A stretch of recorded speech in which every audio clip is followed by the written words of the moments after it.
लगातार बारिश के कारण तापमान में गिरावट दर्ज की गई है। लोगों को एक और जहां उमस भरी गर्मी से राहत मिली है तो दूसरी ओर किसानों के भी चेहरे खिल उठे। लेकिन बारिश के चलते कई जगहों पर जलभराव ने लोगों को परेशान किया, क्योंकि इससे आवाजाही भी प्रभावित हुई। मानसून में बारिश के दौरान डेंगू मलेरिया का खतरा भी बढ़ गया है, तेज हो गया। हालांकि स्वास्थ्य विभाग लगातार चेकिंग अभियान चलाकर डेंगू मलेरिया से निपटने की तैयारी में है, लेकिन लोग कितना सजग हैं ये भी अहम है।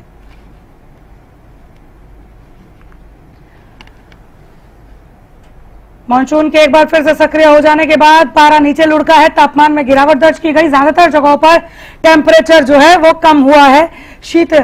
लहरी देखने को मिली, शीतल हवा बहने लगी, उमस भरी और चिपचिपी गर्मी से राहत मिली। लेकिन झमाझम बारिश और बारिश की फुहारों ने जहां पर चेहरे खिलाए, जल भराव ने निराशा पसार दिया। वहां पर जहां पर जल निकासी की उत्तम व्यवस्था नहीं थी, सड़कों पर घुटनों तक पानी लगा। दो पहिया नहीं, चार पहिया वाहन भी बीच रास्ते में फंस गए। रेंग रेंग कर ट्रैफिक जहां पर चला है, वाहनों के स्पीड स्लो दिखाई दिए, वहां लोग परेशान नजर आए। और ये तस्वीरें देखिए, महेंद्रगढ़ से भी कुछ इस तरह की तस्वीरें निकलकर सामने आई, जहां पर जल जमाव ने लोगों को परेशान किया।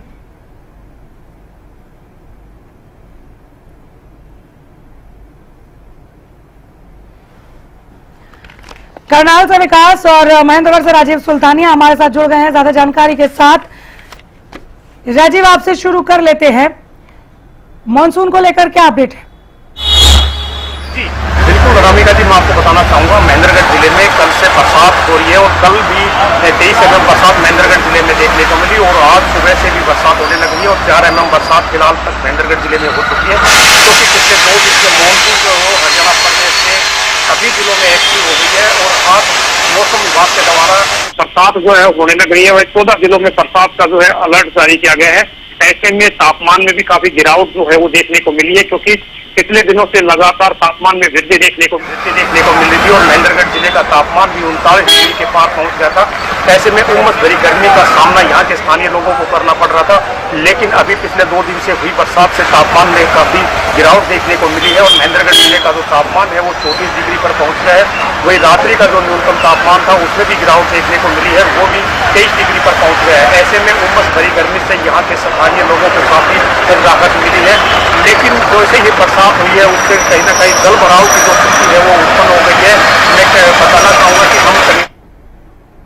हमारे पीछे देख सकते हैं कि किस तरह से जो हल्की बरसात से ही सड़क के ऊपर जो है पानी जो है वो जमा हो गया है, क्योंकि अधिकतर शहर के हिस्सों में इस तरह से पानी जो है वो जल भराव बना हुआ है। ऐसे में जो राहगीर है उनको भी आने जाने में काफी परेशानियां होती है, क्योंकि प्रशासन के द्वारा तमाम तरह के जो दावे किए गए थे कि अब की बार जो है पिछले सालों की तुलना में जल भराव की स्थिति जो है वो उत्पन्न नहीं होगी, क्योंकि शहर के गंदे नालों की जो सफाई का कार्य है वो समुचित तरीके से कराया जा रहा है। लेकिन जैसे ही मानसून की पहली बरसात हुई थी उसमें भी जल भराव की स्थिति उत्पन्न हो गई थी और कल भी जो बरसात हुई है उससे कहीं ना कहीं सड़क के अंदर जो शहर है उसमें अधिकतर हिस्सों में पानी जो है सड़क पर जमा हो गया था। उससे काफी परेशानियां जो है वो स्थानीय लोगों को झेलनी पड़ी, क्योंकि जैसे ही बरसात होती है तो जल भराव की स्थिति उत्पन्न होने से सड़कों के अंदर जो गड्ढे हैं वो दिखाई नहीं देते, तो ऐसे में जो लोगों के लिए परेशानी का सबब बन जाता है। लेकिन कहीं ना कहीं प्रशासन के द्वारा एक एडवाइजरी जारी की गई है कि जैसे ही बरसात होती है या जल भराव की स्थिति उत्पन्न होती है तो लोगों से एक अपील की जाती है कि वो जो निचले स्तर के रास्ते हैं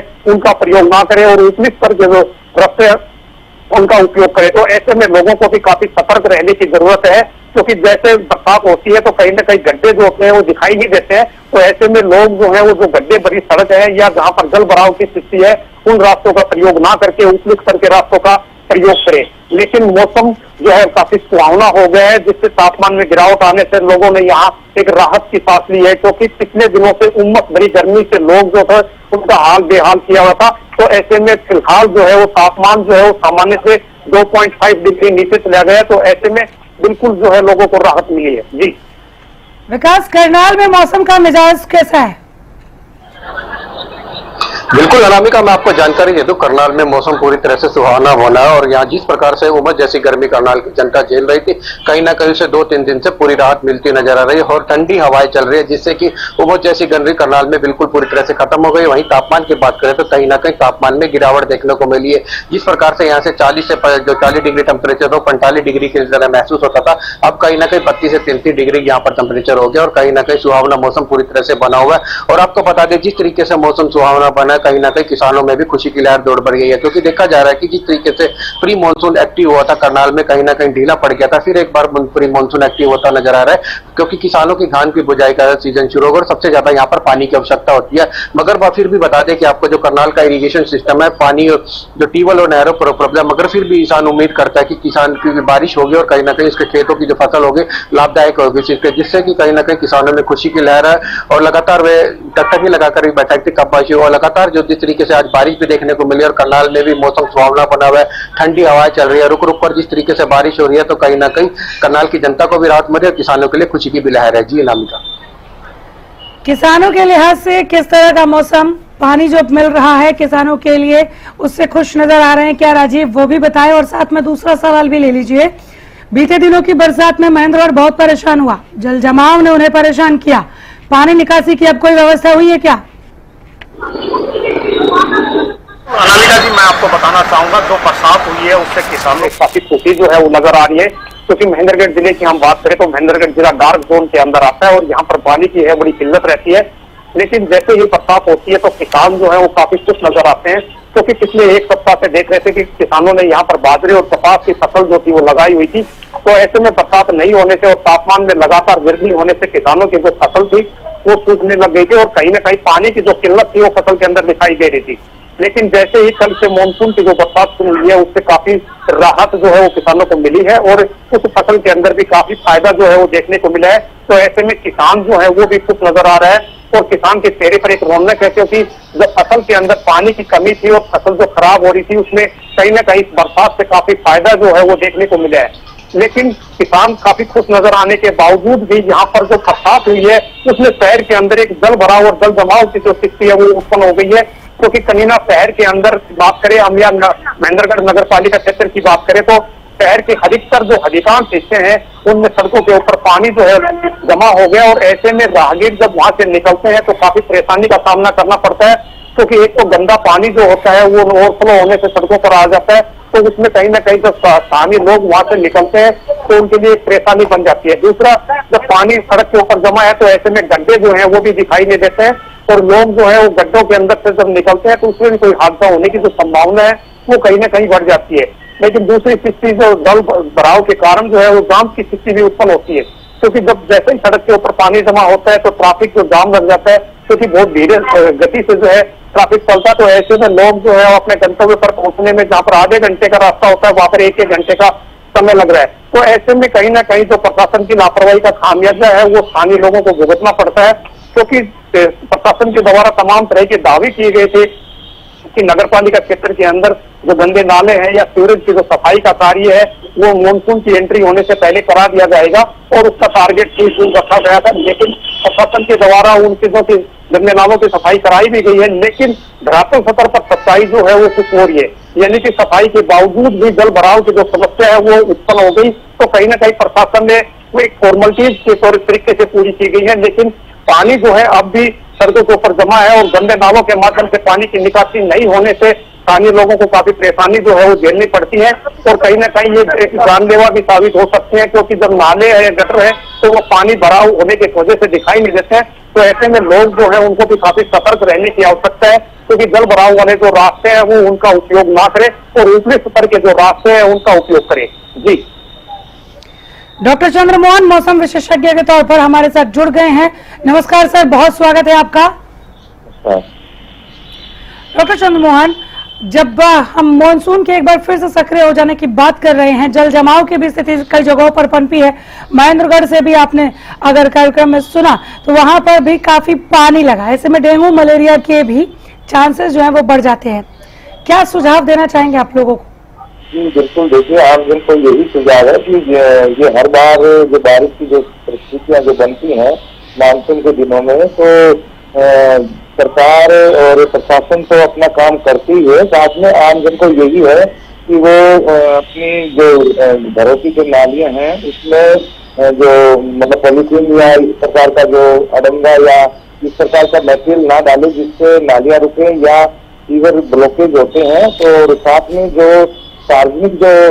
जैसे तालाब या सार्वजनिक जो जोड़ होते हैं उन पर भी लोगों ने जो कब्जा कर रखा है उसको भी वो कब्जा ना करें, क्योंकि जो सार्वजनिक जो तालाब या जो नेचुरल जो तालाब बने हुए हैं उसमें जो बरसात का पानी अपने आप ही चला जाता था पहले के दिनों में, परंतु अब धीरे धीरे आमजन या हमारे में से ही कुछ लोगों ने उन पर अवैध कब्जा कर लिया है, जिसकी वजह से पानी रुकावट होती है। और साथ में जो सीवर वगैरह में जो बड़े बड़े जो पॉलीथीन या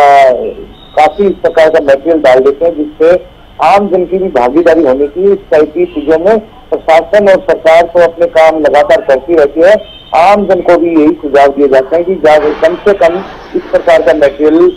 नालियों में ना डालें, नालियों में मत बहाएं, जिससे सीवर या नाली की ब्लॉकेज होती है और जल भराव की स्थिति देखने को मिलती है। तो हर साल की ये कहानी देखने को, ये तस्वीरें देखी जाती हैं। जी बिल्कुल। इसके अलावा किसानों के लिए कोई खास सुझाव सर? दिनों से किसानों की फसलें सूखने की कगार पे थी, चाहे वो कपास बेल्ट थी, चाहे वो धान बेल्ट थी या जो दक्षिणी बाजरा की जो बेल्ट है उसमें अब जैसे ही बारिश, कल अच्छी बारिश देखने को मिली खासकर हरियाणा के दक्षिणी और मध्य वाले हिस्सों में, तो उससे किसानों की जो फसलों को एक संजीवनी के रूप में, अमृत के रूप में ये बारिश हुई है, तो उससे फसलों में काफी मतलब अच्छी बढ़ावा मिलेगा। मानसून जो दोबारा से सक्रिय हुआ है, आप बता रहे थे इससे पहले जब हम मिले थे, जुड़े थे, तो 23 जुलाई तक ये बारिश होती रहेगी। उसके बाद के लिए कोई अलर्ट या कुछ और जानकारी डॉक्टर साहब? मानसून पर जैसे आज थोड़ी सामान्य स्थिति जो स्थिति है उससे थोड़ी सी दक्षिण में है, परंतु बीच बीच में मानसून ट्रफ हरियाणा की दिल्ली पर आती रहेगी, क्योंकि बंगाल की खाड़ी पर लगातार मतलब लो प्रेशर एरिया डेवलप हो रहे हैं। बीच में लो प्रेशर एरिया डेवलप नहीं हो रहे थे, जिसकी वजह से जो मानसून ट्रफ थी वो तराई क्षेत्रों पर पहुंच गई थी, जिसकी वजह से हरियाणा की दिल्ली में कमजोर मानसून की स्थिति बनी हुई थी। परंतु इस बार अगर हम ऑल ओवर देखेंगे तो अल नीनो की परिस्थितियां बनी हुई है। मानसून इस बार मानसून बारिश की जो लास्ट में जो गणना होगी वो सामान्य से नीचे पहुंच जाएगी। तो इस प्रकार से मतलब अगर हम बात करें इस महीने की, तो जुलाई महीने के अंत तक बीच बीच में रुक रुक कर बारिश आने की संभावना बन रही है। बहुत शुक्रिया सर इस तमाम जानकारी के लिए और वक्त दिया आपने, इसके लिए बहुत धन्यवाद। विकास, मैं आपके पास आ रही हूँ, 2 सवाल और एक साथ जवाब चाहूंगी। एक तो करनाल में जल निकासी के लिए किस तरह का प्रबंध किया गया है, पानी खड़ा तो नहीं हो रहा, ये बताएं। और दूसरा, चूंकि डेंगू मलेरिया पर भी हम बात कर रहे हैं, उसे लेकर क्या अपडेट है? स्वास्थ्य महकमा कितना तैयार है, लोग कितने सजग नजर आ रहे हैं? बिल्कुल अनामिका, मैं आपको जानकारी दूं, जिस तरीके से करनाल में लगातार बारिश देखने को मिली, कहीं ना कहीं जो जिला प्रशासन की पोल भी खोलता नजर आ रहा है, क्योंकि देखा जा रहा है कि जिस तरीके से कहीं के पहुंच इलाकों की बात करें, सेक्टरों की बात करें, करनाल के मेन बाजार की बात करें, कुछ ही घंटों की बारिश ने जिला प्रशासन की पोल खोल दी, नगर निगम प्रशासन की। और बड़ी सहजता से हरियाणा न्यूज भी खबर दिखाता है, जिसके चलते कहीं ना कहीं जो कुंभकर्ण की नींद से जागा, फिर कहीं तैनात कर दी गई, जो ड्यूटी लगा दी गई। क्योंकि पहले भी देखा गया जिस तरीके से प्री मानसून एक्टिव था जुलाई महीने के शुरुआत में, लगातार जिला करनाल की स्मार्ट सिटी की पोल खोलता हुआ नजर आ रहा था। इसके चलते कहीं ना कहीं जिला प्रशासन फिर और नगर निगम प्रशासन एक्टिव हुआ, जिससे मानसून ढीला पड़ा तो कहीं ना कहीं जो अधिकारियों की ड्यूटी लगाई थी कहीं ना कहीं वो भी ढीले पड़ते नजर आ। मगर फिर एक कहीं ना कहीं जो 20 तारीख से जिस प्रकार प्री मानसून फिर दोबारा एक्टिव हुआ, तो उस तरीके से जल भराव की स्थिति उत्पन्न हुई और फिर दोबारा से कहीं ना कहीं जो नगर निगम प्रशासन फिर जागा। और जो बात करें तो कहीं ना कहीं टीमें गठित करके 4 या 5 अधिकारियों की, जो मजदूरों की, जो कर्मचारियों की ड्यूटी लगाई, फिर जल भराव की स्थिति न इससे निपटने के लिए अब तत्पर जो जिला प्रशासन है, नगर निगम प्रशासन सड़कों पर तरह तरह ताकि जल भराव की स्थिति न, क्योंकि देखा जाए कि जिस प्रकार से जल भराव की स्थिति है तो आम जन को लोगों की समस्या का सामना भी करना पड़ता है, क्योंकि जो यातायात के साधनों की आवाजाही की बात होता है कहीं ना कहीं वो रिंग रिंग कर चलते हैं, क्योंकि इस प्रकार से जल भराव करता है तो कहीं ना कहीं जो गड्ढे भरे होते हैं उनको दिखता नहीं। और राजीव, स्वास्थ्य महकमा कितना अलर्ट है डेंगू मलेरिया के मद्देनजर, संक्षेप में? जी बिल्कुल अनामिका जी, मैं बताऊंगा। स्वास्थ्य विभाग के द्वारा तो तमाम तरह के जो दावे किए जा रहे हैं कि अब की बार डेंगू और मलेरिया के रोकथाम के लिए जो दवाइयां हैं वो सब उपलब्ध है, और उनके जो स्वास्थ्य विभाग की टीम है वो भी गांव गांव जाकर लोगों को जागरूक कर रही है, क्योंकि स्वास्थ्य विभाग का कहना है कि डेंगू रोधी माह जो है वो जुलाई माह के दौरान मनाया जाता है। तो ऐसे में स्वास्थ्य विभाग की टीम गांव-गांव जाकर गांव-गांव जाकर तत्परता दिखा रही है। चलिए, बहुत शुक्रिया आप दोनों का इस तमाम जानकारी के लिए। लेकिन नजर बनाए रखिए, अपडेट के लिए लौटकर आते रहेंगे। फिलहाल धन्यवाद।